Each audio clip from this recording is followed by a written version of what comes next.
Donc moi c'est Nicolas, donc je suis le bassiste dans Iguazu Quintet, pardon. Me voici. Je suis guitariste de base, donc on a appris avec Winan, Kim, etc. On s'est tous croisés au conservatoire de Mons, et très vite ils m'ont pris dans le groupe, et du coup comme je faisais un petit peu de basse, je suis resté dans le projet, et j'adore ça. De manière générale, les musiques que je fais donc en dehors d'Iguazu qui reste le projet principal, j'évolue beaucoup dans la scène pop, on va dire, en tout cas tout ce qui est plutôt en dehors de la musique classique. Donc j'adore le jazz, j'adore l'électronique, j'adore le rock. J'ai vraiment beaucoup d'influences musicales qui sont très variées, on va dire. Et à jouer actuellement, c'est plutôt des groupes de chansons françaises en composition, folk et variété de manière générale. En fait, c'est ça qui est très agréable, c'est justement de pouvoir jongler entre ces différents univers musicaux. C'est-à-dire que j'aime bien avoir... Iguazu est parfait parce que c'est vraiment le croisement de plusieurs styles. Et du coup, je prends vraiment beaucoup de plaisir à faire partie de ce projet et à jouer toutes les compositions, en plus les nouvelles compositions de ce projet. Maintenant, il suffit juste d'avoir plusieurs personnalités musicales, on va dire, d'écouter beaucoup de musique différentes, de différents styles.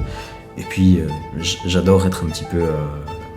couteau suisse, pouvoir toucher à beaucoup d'éléments différents, beaucoup de styles différents, et il suffit juste d'être dans le bon mindset et d'avoir beaucoup d'influence et d'essayer de faire au mieux pour tous ces différents projets.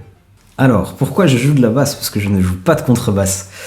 C'est complètement un autre instrument. Donc, dans mon parcours, j'ai été amené dans un de mes projets à jouer de la basse, alors que j'avais jamais touché une basse. Ça m'a formé beaucoup et j'ai vraiment aimé ça. Donc si je joue de la basse dans Iguazu, c'est parce que c'est le seul instrument dans le registre que je maîtrise. Mais récemment, du coup, nouvel instrument, je suis passé sur une basse fretless avec un micro piezo, donc on se rapproche un petit peu plus, je mets des gros guillemets encore une fois, d'une contrebasse, dans le sens où je suis plus limité par des frettes. Et qu'est-ce que ça apporte ? Eh bien, ça apporte des sonorités plus actuelles, déjà, je pense. On s'éloigne un petit peu du quintet traditionnel du tango nuevo qu'on entend avec donc la contrebasse, mais Piazzolla a déjà utilisé la basse électrique, en tout cas vers la fin de sa carrière. Et oui, ça permet d'avoir des sonorités un petit peu plus actuelles, un petit peu plus jazz, j'ai envie de dire. Mais j'avais envie de me rapprocher justement de certains traits, on va dire, plus contrebassistes, avec justement cette fretless qui me permet un petit peu plus d'effet, un petit peu plus de glisser, etc. Et c'est un super instrument que je suis très heureux de jouer. Et toi, tu es dans plusieurs formations musicales. Ouais. Et du coup, qu'est-ce qu'il y a dans Iguazu que tu retrouves moins dans d'autres formations ? Alors, dans toutes les autres formations, c'est pas de la musique écrite, c'est de la musique qui est, vu qu'on est plus sur la pop, c'est de la musique de tradition orale. Iguazu, c'est un mélange des deux. Donc c'est des partitions, c'est écrit, mais c'est pas figé. Justement, le fait que ce soit un petit peu plus classique, je mets encore des gros guillemets dessus. Dans les autres groupes, je trouve plutôt vraiment le côté pop, le côté c'est pas écrit, vas-y, voilà la structure, voilà les accords, et puis on essaye de créer. Sur Iguazu, c'est écrit, mais on essaye quand même de créer autour de ce qui est écrit. Et donc c'est un autre travail qui est un peu plus pointu. C'est vraiment ce niveau d'exigence qui est avec Iguazu, qui est un petit cran dessus de par le fait que ce soit écrit, que ce soit nos compos, que ce soit des trucs, des compositions originales, etc. Et du coup, c'est passé comment avec les compositeurs invités ? Super, ouais, franchement, très très bien. Samuel Strouk qui est venu ici, super sympa. Tous les compositeurs, ils ont été très réactifs. Ils ont écrit de belles choses. Jimmy aussi, qui est incroyable, qui est notre directeur artistique, qui était là tout le temps, qui était super à l'écoute. Enfin, vraiment, ils ont tous été incroyables. En fait, la composition que j'ai faite justement pour cet album-ci, elle est plutôt en hommage à ce qu'on faisait avant. Donc le thème, le début du morceau et l'exposition, on va dire, est plutôt dans un style tango nuevo, plus traditionnel, je mets des gros guillemets, j'ai pas cette prétention-là, mais elle est inspirée de ce qu'on faisait avant, justement. Dans le développement, ouais, je pense que j'ai apporté un petit peu plus de mon univers, dans le sens où c'est des harmonies un peu plus... En tout cas, il y a une partie du morceau qui est avec des harmonies un peu plus simples, un peu plus pop, avec quand même des petits virages pour dire de surprendre et de rester dans quelque chose qui correspond plus à Iguazu et à ce qu'on fait d'habitude. Mais oui, il y a un petit insert de ce que j'écoute dedans, mais c'est vraiment très léger, quoi. J'ai plutôt essayé d'écrire comme une transition entre ce qu'on faisait avant et l'ouverture justement du nouvel album.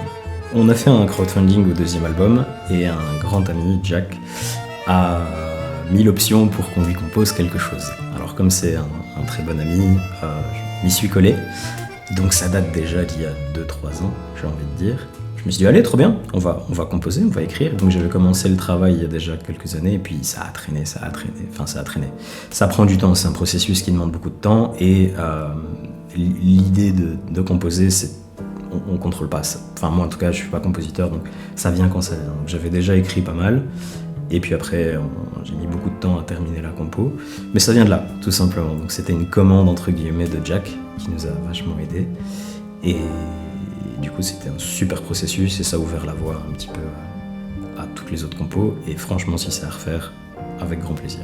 Du coup, c'était ta première composition ? Pour Iguazu, oui. La première composition, non. Mais j'avais déjà écrit 2-3 petits trucs, que ce soit pour guitare ou pour piano, mais vraiment quand j'étais plus jeune, c'est un peu anecdotique, on va dire. C'était des morceaux que j'écrivais pour m'amuser.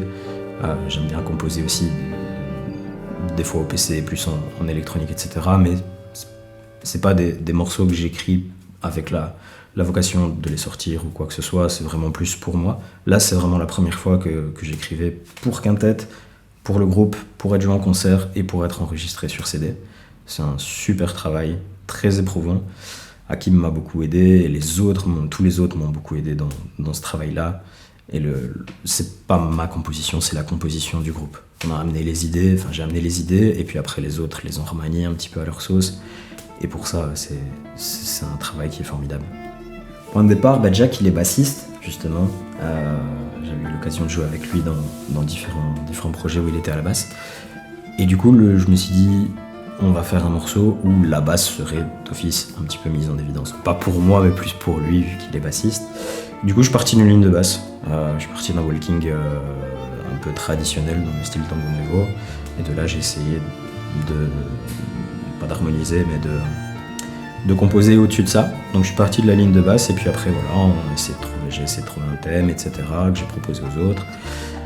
J'ai mis un petit solo de basse dedans pour dire de mettre encore plus en évidence ce point-là, en hommage à Jack. Et puis après, le développement, là, ça a été ouvert. À la base, donc j'ai écrit, je me suis laissé inspirer juste par les idées de thèmes que j'avais, et je me suis rendu compte que c'était fort en lien avec ce qu'on faisait avant. Je me suis dit, ok, c'est une bonne transition, ça me rappelle beaucoup de souvenirs de ce qu'on faisait avant, mais en même temps, c'est une ouverture vers ce troisième disque. Du coup, j'ai vu plutôt ça comme un hommage, comme un souvenir, du coup, Memoria, qui veut dire souvenir en sicilien. C'est dédié évidemment à toutes les personnes je pense à tous les anciens qui ont fait partie du projet, aussi à ma famille, etc., à mes racines. Il reste pas traditionnel jusqu'au bout. Donc c'est un peu plus brusque dans certaines harmonies, dans certains passages. Ça reste pas c'est pas un copier-coller de ce qu'on a fait. Après, voilà. C'est plus des idées qui ont été empruntées à des éléments, on va dire, de composition que j'ai emprunté, aussi de quinte, tous des trucs en lien avec le tango nouveau, on va dire, un petit peu plus trad, mais avec quand même un gros développement qui est beaucoup plus dans ce qu'on fait aujourd'hui avec le groupe. C'est vraiment un mélange de toutes les influences que je peux avoir. J'ai essayé de voir un petit peu justement comment on faisait dans le tango classique, certains traits, certains points techniques, et puis tout ce qui est dans le développement, c'est vraiment mes influences personnelles. Alors je peux pas les définir précisément parce qu'il y en a vraiment beaucoup. Il y a beaucoup d'éléments dans la pièce qui, si on regarde dans le détail, ah oui, ok, ça vient de ça vient de ça vient de ça, mais c'est vraiment genre, c'est là dans ma tête, c'est imprimé depuis longtemps, et puis j'essaye de le mettre sur papier et il ressort un petit micmac de tout ça, et voilà. C'est totalement aléatoire. Il y a des périodes où j'écrivais allez hop, pendant 2 heures de suite et l'inspi venait, Et puis des périodes où pendant 2 semaines il n'y avait plus rien qui sortait. Et là c'est les autres qui développent un petit peu, qui m'aident et qui viennent débloquer, qui viennent me donner des pistes, etc. Donc il y a aussi beaucoup d'influence en fait de chacun dedans. Il y avait vraiment une base sur partition qui était là. Et oui, quand on l'a joué, c'est là où on se rend compte de ah bah ouais, ce que j'ai écrit en fait, ce n'est pas spécialement comme je l'imaginais. Pauline par exemple, elle a pris le thème, elle l'a fait à sa manière, et ça c'est un petit peu des allers-retours qui se sont produits. Et heureusement qu'il y a ça, parce que c'est pas quelque chose qui est figé. Et j'espère aussi une chose, c'est que cette pièce va encore évoluer. En tout cas, c'est ce que je souhaite. Qu'il y ait une part des endroits dans la pièce où on se dise ah là on peut s'amuser, on peut essayer des trucs différents, etc. On a mis vraiment une belle part de nous dans ce projet. On le mettait déjà avant, mais on jouait pas notre musique. Là, on a toutes et tous écrit, et on a demandé à nous écrire aussi, donc les compositeurs qu'on avait déjà joués, qui ont écrit pour nous. Donc c'est vraiment un album qui est beaucoup plus personnel, je dirais, et ça c'est très enthousiasmant. C'est une autre étape, quoi. C'est pas on joue de la musique, enfin, c'est très bien de jouer de la musique, hein. C'était super ce qu'on avait fait avant évidemment, mais là il y a ce step en plus de ah ouais ok, on raconte quelque chose d'autre, c'est une nouvelle approche.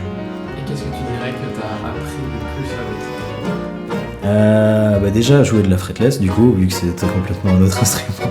Là c'est très complet. J'aurais apprendre à mettre mes doigts aux bons endroits très précisément, etc. C'était dur. Donc ce que j'ai appris, c'est à connaître encore mieux les autres du groupe, je pense, parce qu'on voit vraiment la personnalité de chacune dans chaque pièce. Ça nous fait évoluer à chaque fois. Ça nous fait évoluer. Chaque fois qu'on fait une répète, chaque fois qu'on fait un concert, chaque fois qu'on enregistre un album, ce groupe-là, c'est une évolution. Ça nous porte vers le haut, je pense. C'est vraiment des gens qui sont très gentils, très remplis de bonnes choses, et c'est ça que ça apporte. Ce 3e album, ça tient encore plus. Ça me conforte dans l'idée.